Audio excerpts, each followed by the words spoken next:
Thought I'd do an update video. Say, yes, I'm alive after the new year. Um, I've been very sick lately. Like basically the start of winter break for my kids, they had the flu. And so of course I got the flu. And then, yeah, there was like a couple weeks where I couldn't even talk on the phone. Like I had to take some leave. Because I was just super sick. Like one of them was just like I was just super sick. Another one I could not talk on the phone. Like I work in a call center for state Medicaid office. And it's like can't talk, and they didn't have other work for me at the time. So it's like, so like I don't like taking leave unless I absolutely have to. Like if I can't talk, like please put me to work elsewhere. I will do spreadsheets all day for you. I will do whatever, So, um, I can talk now, like on the phones. It's just I sound like this and my voice breaks sometimes, like squeaks. And it's like, I'm still like doing Mucinex and stuff to kind of get some of the gunk out, but I'm not coughing up as much. But it was bad. It was really bad. Um, but I figured I'd do an update video. I don't really do like year review things, for like, any year. I don't even do New Year's resolutions either. Like, I just don't, because resolutions for me are a lifelong thing. It's an all year round kind of thing. Because if I'm doing resolutions, it's because I actually want to work on something or update something or better myself in something. So I don't do like a whole like new year, new me. No, I'm still gonna be the chaos gremlin in like hoodies and sweatpants. Like I don't fucking care. I'm doing comfort and I'm living life on my terms. So it's like I don't really give a fuck about like new year, new me. No, if there's going to be a new me for any reason, it's because I need to work on myself for something. That's an all the time thing. That's not just New Year's. So I don't do that shit. I think like I had like a whole big video about that like some years ago or whatever. Like I don't do New Year's resolutions, blah blah blah blah blah. But I'm just gonna say it again, There were some changes in the last year. Uh, and there was a change last month for my oldest 12th birthday. And I'm still pissed off. So I recently talked about it, but not really too in depth. But basically, I went no contact with my dad again. And this time it's like, no, I'm done. Like, I'm done. I've done like the chances and the seeing if he could change. And because even if he wasn't like physically abusive the way that my mom was, he was still toxic and verbally abusive. And he still had that whole you owe me kind of mentality. Like, oh, I raised you, so you owe me. No, I fucking don't. You should have just been doing your fucking job as my parent. Like, yes, I give a damn about my kids and I choose them every day, but I'm also their parent. I'm responsible for them. I actually give a damn about being responsible for them. So I'm doing my fucking job as their parent.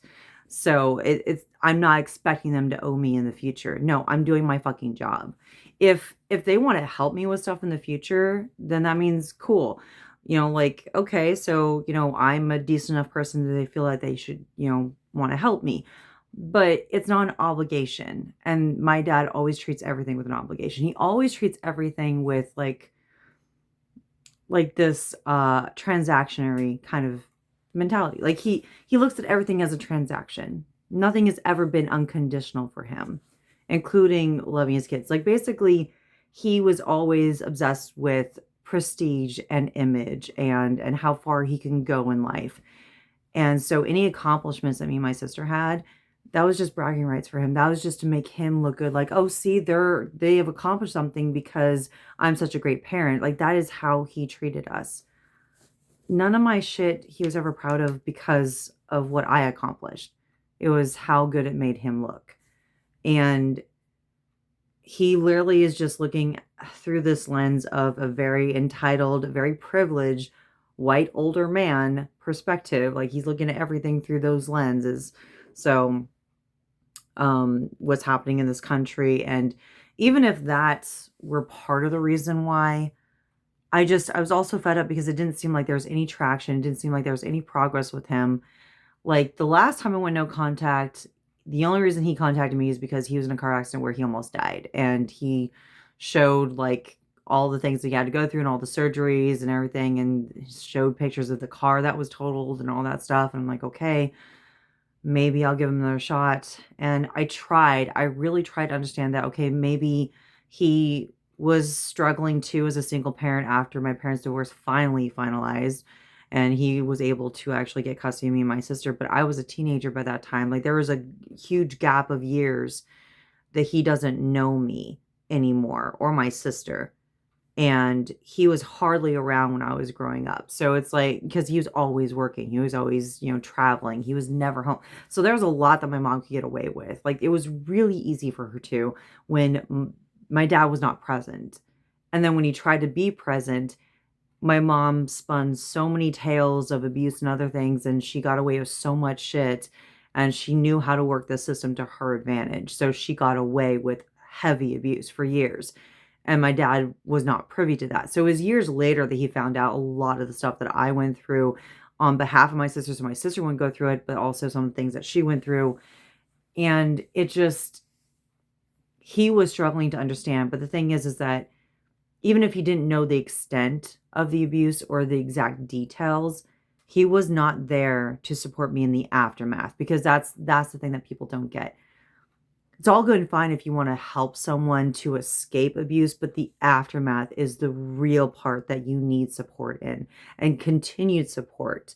It's not enough to just be like, okay, I'm here, you're out of that now. Okay, you're good, great, and leave. Like that's not, mm-mm. I can't tell you how hard I've worked to overcome so much in my life. And a lot of it has been me working on it, me putting myself through therapy, me joining the Navy to save my own life so I would not commit suicide. Like it was so bad. Things were so bad. Home life was so bad back then. And not knowing and being fooled by my abusive ex-husband, that's another thing that I had to work through, and I'm still working through that part because that's a more recent part of my life. But the shit that went on with like my mom, the shit that went on with things that happened when I was a teenager and going to community college, there was like stalkers, there was people who sexually assaulted me. There was a lot of things that I had to work through over the years. And I did that because I did not have the support. Like it would have been nice to have support, but everything up to this point, there was very little support in the aftermath and nothing from my father. So me trying to give him another chance was really like, okay, I need you to take accountability for the fact that you were not there. You had no bearing on any of my success. And anything that I've accomplished is because of me and not because of you. And anything that I'm doing as a parent is completely opposite from what you did, because I am stopping the generational abuse. I am stopping these cycles. When I recognized and saw that I was not doing the best that I could have years ago and that I was continuing the cycle of abuse, I went to therapy. I put myself through therapy for my kids. I have interacted with my kids' therapists. I have done everything possible that I possibly can and continue to do, because I want to make sure that I do not repeat the mistakes, that I do not purposefully hurt my kids in any way, the way that my parents have, the way that other people has hurt me in the past. So like I am recognizing, being hyper vigilant about that stuff, because I do not want to become the monsters that harmed me when I was younger and when I was an adult. I do not want to become that. And I have those open conversations with my kids too. I may not do graphic details because I do things that are age appropriate, but I also go by the advice of the therapist for them and my therapist too. So like I am communicating back and forth constantly. And that is, my dad has never done that. He has always kept things from me. He's always like, you don't have to deal with that. You don't have to. I'm old enough and I had to raise myself and my younger sister. I had to put myself through this in order to not become you. So having some communication would be nice. So it came to a head. It really did, where it's like, okay, I'm not seeing progress here. And he started talking to my younger sister again. My younger sister, who is the rape apologist, who has been verbally abusive towards me for years. The one that I went no contact with years ago, as in like 2019 is the last time I spoke to her. And I will never speak to her again. And I don't mean that I do not wish ill upon her. I hope that she's able to accomplish whatever she wants to accomplish and her family is safe and healthy. But I do never want to speak to my younger sister again. I am past. I will not forget. I will not forgive. And I am not losing sleep over that. That's the other thing too, is that my dad assumed heavily, like way too many, not just like generational thing, but way too many on this planet seem to think that you need to forgive in order to move on. No, I fucking don't. Abusers use that tactic because it benefits them, but it doesn't benefit you. If you are consumed with something to the point where you do need to let go of something, fine, but it benefits them to forgive. I'm never going to forgive. I'm never going to forget. And I do not lose sleep over that because I don't give a flying fuck. I don't care if they, how they are afterwards. I don't care about their feelings in this. It's all about my feelings as the victim of this shit. And I choose not to forgive. I'm not losing sleep over that. If I lose sleep, it's because of insomnia or it's because of the physical pain because I have like physical disabilities and shit, long-term shit. So I literally have like, okay, well, I'm not forgiving this. And my dad just it's his refusal to see that he's done anything wrong. It's a refusal to see the state of the world, let alone our country, and acknowledging that, hey, this shit is going down and it's going to affect my family, it's going to affect me. He's just taken such a neutral stance on everything. And I'm like, you do have to take a stand on this. You have to kind of say where you are on this. And that's very important to me. And I have not hidden that. I have not hidden my views. And he just would not. And I was like, okay, I'm done. So I went no contact with him. Thing is, last time he went no contact with me, like when I went no contact with him, basically, he never reached out during my kids' birthdays or my birthday or Christmas or anything. This year, he sent a birthday card to my now 12-year-old before his birthday. And there was a part of me, and I think a lot of victims kind of commensurate with this, is that the boundaries you set, the line that you set that they are not supposed to cross. But there's a part of you that tries to rationalize why they would have crossed it still. Maybe they just didn't understand. Maybe I wasn't clear enough. No. You were fucking clear enough. No is a complete sentence. You saying, do not contact me. That is sufficient enough. If they want to try to spin it any other way, that's bullshit. There's a part of me that tried to rationalize in the beginning. I was super overwhelmed, very emotional. I was already overstimulated from that day. And then to get that card in the mail. And of course I opened it because it's addressed to my kid. And I'm like, what the fuck is this? And there were 2 gift cards in there. So I got it towards the end of the workday. I like checked my mail towards the end of the workday. And so then I basically talked to both my kids about this because it's like, okay, likely if it's being sent to my oldest, it'll be sent to my youngest for his birthday in the next month. And so I talked to both of them and said, look, I already spoke to them about going no contact with my dad.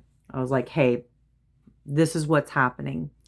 Now, if you turn 18 and you suddenly decide you want to go and reach out to your papa if he's still alive, I can't stop you. But I have my solid reasoning for not wanting him in my life and by proxy and of course by extension your lives, because I am trying to keep my family safe. I believe that it would be detrimental to my mental health and your mental health. So I'm making that decision. This is the executive decision that I'm making. And you may not agree with it, but that's up to you. Because your papa, how he is to you, was not how he was to me growing up. He is a different person. So there's a lot of resentment, a lot of history, and a lot of things that I cannot forgive or forget. And he has not been held accountable, and he cannot accept that he did anything wrong in any way. And I thought he was changing because he apologized for some things, but he never addressed other things, and he always avoided it when I tried to bring it up or be like, hey, we need to talk about this shit, we need to bring this up, and we need to get over this hurdle. And he would avoid that. And it's like, no, no, no, there is no I'm not ready for this shit. When the fuck are you going to be ready? Because I've had to deal with this my entire life. But your years are numbered, so why don't we just get this shit out of the way while you're still alive? And he did not want to do that. So I already spoke to my kids about that. So I showed my 12-year-old that card and said, it is up to you what you want to do with this. And he said, well, since we have gift cards, we might as well use them. But please throw away that card. And he looked at it, he read it. He was like, okay. It's like, please throw it away. And so I did. I threw it in the trash right in front of him because he asked me to. And then, we used the gift cards because he's like, well, we might as well. They're already paid for. I'm like, okay. And this is very reminiscent of when my mom was forced by the courts to still communicate with me and do visitation and stuff. And so she would send letters and cards. And my dad would say, don't tear it up. There might be money in there. So, if my dad were to said something again, we would check and see if there were any gift cards, because he's sent gift cards in the past. But I wrote a 1-page letter. My hand was shaking, so my handwriting was not the best, but I did the all blocks, all caps, block lettering. And I just addressed it to Mr., my dad's last name. I didn't even put any of our names in there. I just signed it. But basically, I'm like, I told you I went no contact. That means no contact. That means not even sending cards for birthdays or Christmas to my kids. Do not contact them. No contact with me means no contact with them. And just, cease and desist. Stop this. And I am going to keep a copy of this letter from my records, which I did. I made a copy. I sent him the original. I have the copy. And I wrote copy on it and where his current address is. And saying, like, I do not want you to contact us in any way. And there was a part of me that even considered, like, this part isn't important to me, but it was a curiosity. Is that some people wonder, like, oh, I have to be nice to so-and-so because I want to be in their will for whatever. I really don't fucking care. I don't care. There have been times when my dad has helped me with financial stuff, yes. And yeah, there have been struggles in the past. And there's some struggles now. But that is not an excuse to allow abusive behavior. I don't fucking care. Like, there was a time when my oldest was a toddler and I was still pregnant with my youngest. I had just been discharged from the Navy for my shoulder injury. I was dealing with the divorce with my abusive ex-husband, and I was struggling and I was trying to do everything on my own. But there was abuse in my dad's home. So I left. And there are some people who question, like, why would you do that? Like, you had a roof over your head. I'm like, but I was being abused. My oldest child was being abused. Fuck that. I'll do whatever it takes to keep us safe. If I have to struggle, fine. I can go without for my kids' sake, but I am not going to let us go through that. And I had just gotten away, just escaped that abuse from my ex-husband. I'm not going to fucking do with that again. I'm not going to put my oldest through that, who's still traumatized, who still has to go through therapy, who still deals with the aftermath of that. So I was so sick of people judging like that and acting like I'd done something wrong to escape abuse or to get away from abuse. Like, I don't have to explain any of that shit. And if you're going to judge me, you have no fucking right to be in my life. You have no fucking right to talk to me if you're going to judge that shit. Or why didn't you leave before? Why didn't you? You can fuck off. There are so many reasons why victims of abuse cannot leave right away, even if they want to.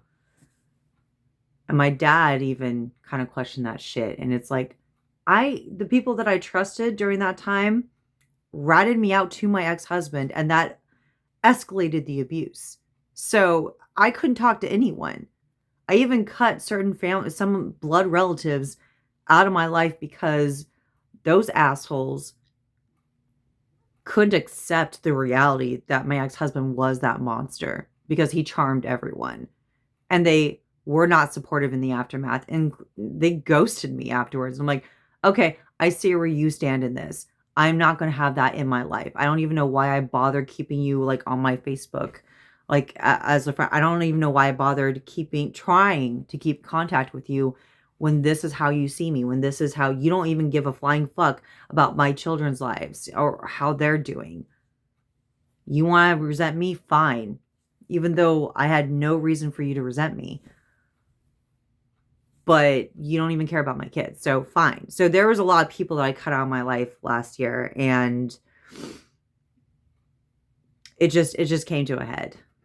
And I was just so pissed off that happened with my dad. I was like, I'm done. I'm done. There are certain people that I cut out of my life because I was like, I'm so over this shit. And each time I communicated with my kids about this stuff, because even though, yes, I'm the adult and I'm making these decisions, they're also living in this household, and I see them as individuals and human beings that deserve to know what the fuck is going on.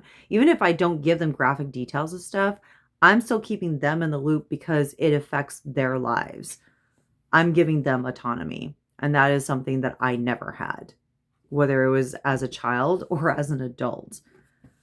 So that was a really big thing that happened recently. That was a big thing that I was really pissed and emotional about. And then I got like really sick towards the end of the year last year. So I'm still recovering. There is some like good stuff that's happened. But that was some of the negative stuff that I had to get out of the way, and I had to get through that. I'm so fucking done with that stuff. I'm so tired of this shit. And that's the thing too, is that there were some people that I think started to distance themselves because they didn't like who I was these past few years. And it's like, I had no autonomy. I wasn't able to actually be myself. I wasn't actually able to enjoy the music, the food, anything that I liked. I wasn't able to be my actual self or even discover who I was, because I was always someone for another person. I always did things in service of another person. I didn't put myself first in any way. So I have been learning how to do that over the years. I have been learning how to live outside the cage and discover what I actually like, or to rediscover things that I enjoyed but was taken away from me, or told that that's too childish or you shouldn't do that. Yeah, no, that doesn't, the whole too childish thing does not exist in this household. Okay. Like my kids and I get excited about the same shit. Like we love Legos. We love going places and enjoying food together. And even if my youngest doesn't like certain things, my oldest and I are like vibing when it comes to the sushi and stuff like that. Youngest also enjoys spicy food. Oldest does not enjoy spicy food. Like we are finding our niche together. We are finding what we enjoy, and we are celebrating and supporting each other with that. And each new lesson that we go through in life, each new step, we do it together. And it's me showing my kids it's okay to be yourself. I know that it's a struggle when it comes to school and when it comes to being out in crowds. We all are introverts. We all do not like our energy is drained so quickly when we go outside and we have to interact with people. But we have been learning how to cope with a lot of that stuff and learning how to be ourselves. And there are some people in my life who could not accept that.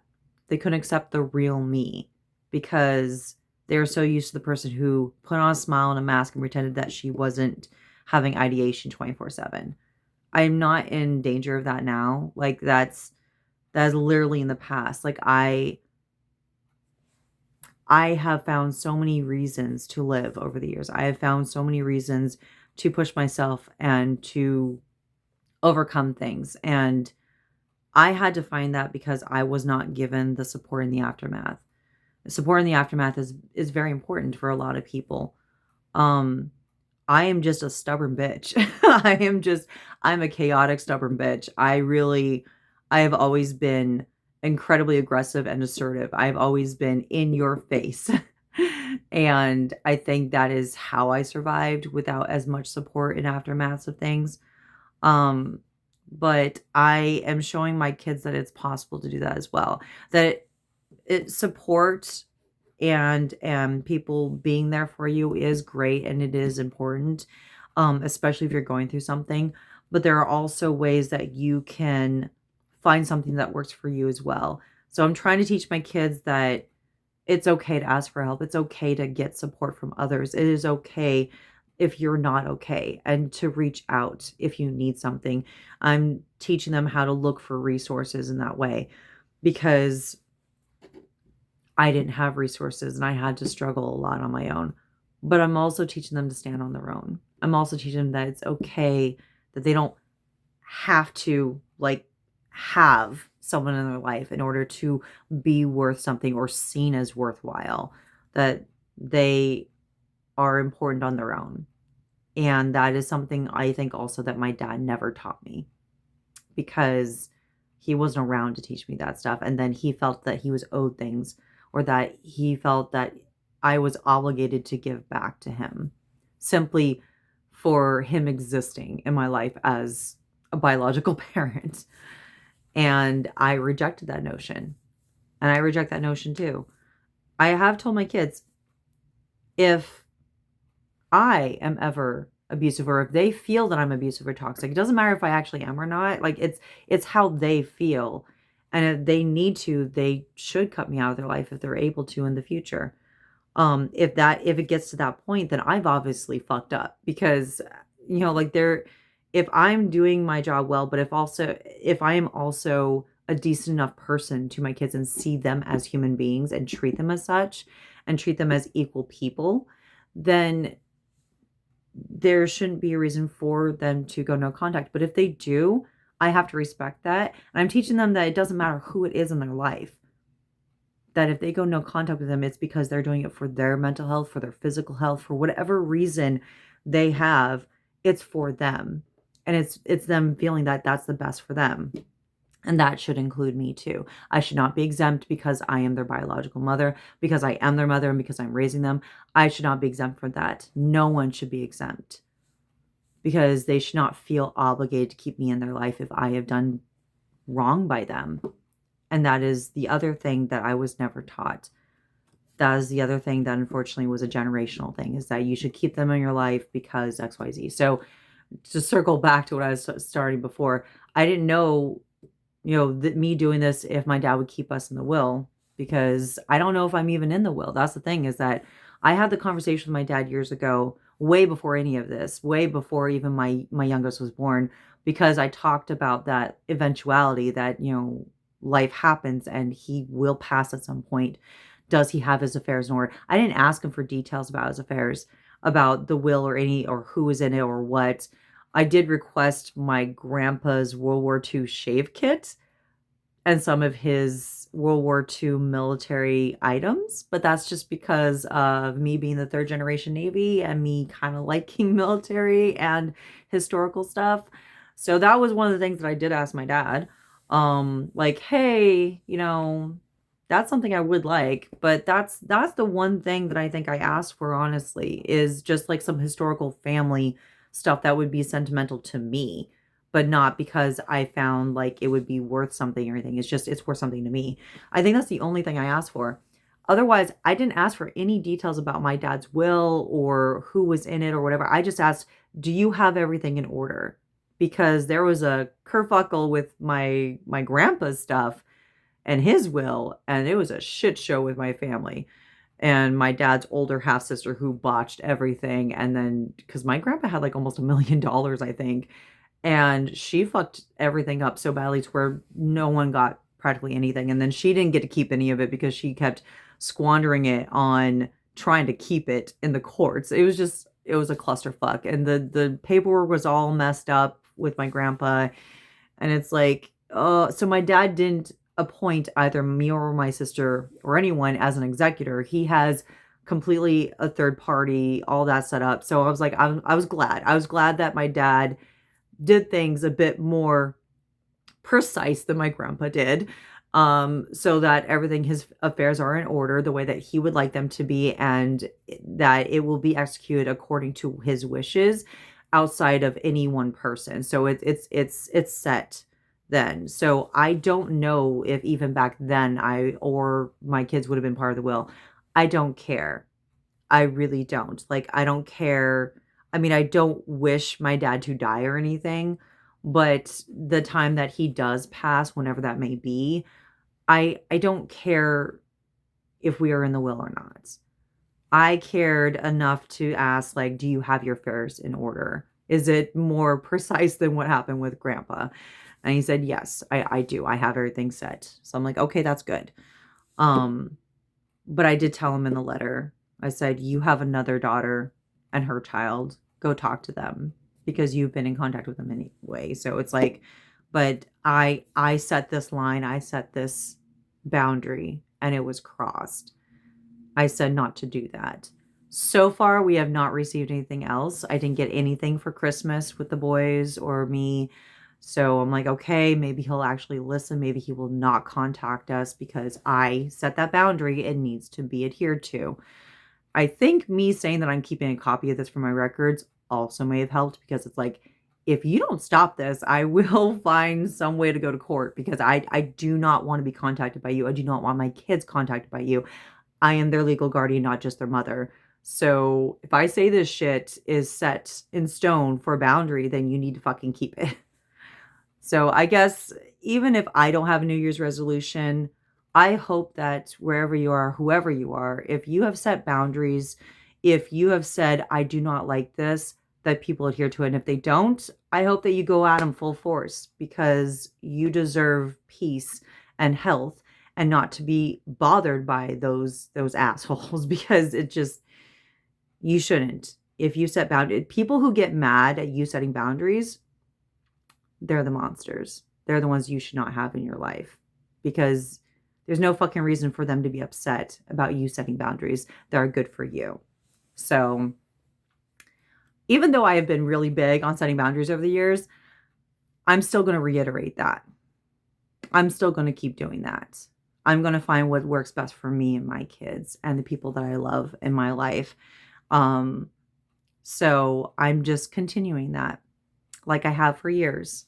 So I don't know when the next video will be. I do have to get back to work soon and contact someone, a close friend and family, because I have been working on my interpersonal relationships a bit in the last year with certain people, and so I have become closer to some folks than I was before, and met some new people that I've become very close with. So I've also been focusing on that. I'm still doing videos, but just not as often, and that's a choice. That's me deciding, because I have kind of taken a step back from that. And just being focusing on life and doing whatever it is I'm doing. Now I have been with the company I've been with as a state employee for 4 years now. So the end of this year will be a 5th year. I think I'm supposed to get something for that for like the 5-year mark. I'm pretty good where I'm at. If something better or more stable I feel comes along, then I might pursue it. But I have been building for years to this point, and I am comfortable with where I'm at because I have worked hard for this. This is the level that I'm at. So if anything were to change in the future, that's fine, and I can work towards that. But whatever my struggles may be, I'm still going to do what I am doing. I'm still going to continue to work on whatever I need to work on. So I mean, that hasn't changed. That's the thing too, is that people may have thought that I changed, but really I'm just becoming more of the person I always was supposed to be and have been. And that didn't serve them, so they left, or I told them to take a hike because they could not accept where I was at. Some people didn't think that I was ambitious enough. I was like, I don't have to be ambitious. I don't have to go to the same level that you're at. If I am where I want to be, if I feel that I have reached a good plateau, then that's great. That is success right there. My kids are happy and healthy and thriving and they're doing well. That is success right there. I am in a good mental state. That is success right there. Financial stuff may be a little bit of a rocky thing right now, and that's unfortunate when you're a single parent, but that's okay because I am still making sure that everything is paid off. I'm still making sure that everything is where it's supposed to be. I'm still not living in excess. I'm trying to do the best that I can. Trying is still doing. That is success. So the people who think that I'm not ambitious enough or not doing, you could go this way, you could go that way, you have so much potential. I don't give a fuck about potential. I give a fuck about being able to support my family and being comfortable and enjoying myself. That's what I care about. And trying to keep us safe, because there is that ex-husband who swore he would kill us if he found us. And so I still had to be hyper vigilant about that because that man like ugh. So I'm good. I don't understand people getting angry about that kind of stuff. Like, your level of success is not the same level as mine, and that's okay. If you can't accept that, I that's on you. That's on you because I'm good. I'm going to support and be happy for everyone else's success. If their success looks different than mine and they, went far and they got high or whatever, that's great. That's fine. If you were able to become an author, photographer, whatever, because I want to do those things too. It's just not something I'm able to do right now on my own, and that's fine. I'm not upset by that. I am not chomping at the bit like, "Oh, no, I couldn't accomplish." I don't fucking care. I'm accomplishing what I need to accomplish and what I want to accomplish at this time. If that changes in the future or if I'm able to do something more in the future, great. And then I can do it. But I'm where I want to be. I'm good. And I'm not suffering because of it. That's the thing too, is people think that you have to have some sort of purpose in life or have to go far or you have to do. No, you don't always have to. That's the thing too. My dad also could not accept that for the longest time.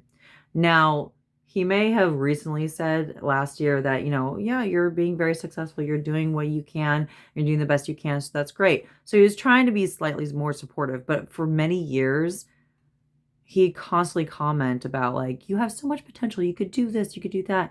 It's like, I don't fucking care about that. I just care about doing this right now and living in the moment and being present in my kids' lives, making sure that they're okay too. Putting myself first, putting my kids first, and just living life because I can, because I am able to. So I will. I do not have to do all these things to be successful or to be considered successful. That's a societal thing. That's something set by other people. That has nothing to do with me. I don't fucking care. Anyway, I do have to go, but this is my big update video and me ranting about my dad and all that shit. Yeah. Anyway, love you. Bye.